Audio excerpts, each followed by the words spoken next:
तो आज की इस कहानी में आप जानेंगे एक ऐसे सच्चे भक्त के बारे में जिसकी भक्ति के आगे खुद मृत्यु को भी झुकना पड़ा।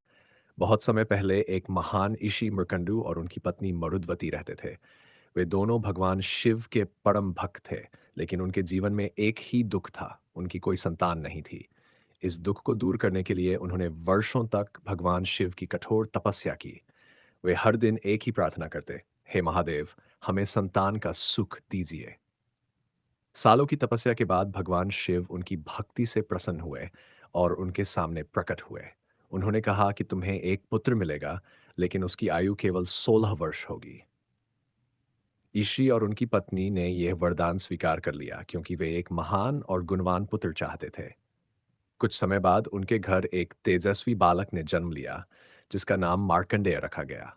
बचपन से ही वह अत्यंत शांत, बुद्धिमान और भगवान शिव का भक्त था। वह हर दिन मंदिर में जाकर शिवलिंग के सामने बैठकर नमः शिवाय का जाप करता और पूरी श्रद्धा से भगवान की पूजा करता। समय के साथ वह बड़ा होता गया, लेकिन उसके माता-पिता के मन में हमेशा एक डर बना रहा। एक दिन सच्चाई उसके सामने आ ही गई कि उसकी आयु केवल 16 वर्ष है। यह सुनकर भी मार्कंडेय घबराया नहीं। उसने निश्चय किया कि वह अपने जीवन का हर पल भगवान शिव की भक्ति में बिताएगा। धीरे-धीरे वह दिन भी आ गया जब वह 16 वर्ष का हो गया। उसी दिन मृत्यु के देवता यमराज उसे लेने आए, चारों ओर सन्नाटा छा गया और वातावरण भारी हो गया। जब यमराज ने उसे अपने साथ चलने को कहा, तो मार्कंडेय तुरंत मंदिर की ओर भागा और शिवलिंग को कसकर गले लगा लिया। उसकी आंखों में आंसू थे, लेकिन उसका विश्वास अटूट था। यमराज ने अपना पाश फेंका, लेकिन वह पाश शिवलिंग पर भी जा पड़ा।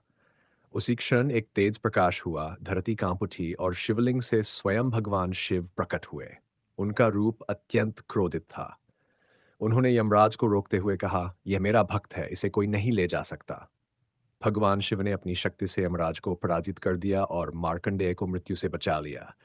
इसके बाद उन्होंने मार्कंडेय को आशीर्वाद दिया कि वह सदा जीवित रहेगा और मृत्यु उसे कभी स्पर्श नहीं कर पाएगी। कहते हैं, जाते जाते कभी में हर हर महादेव जरूर।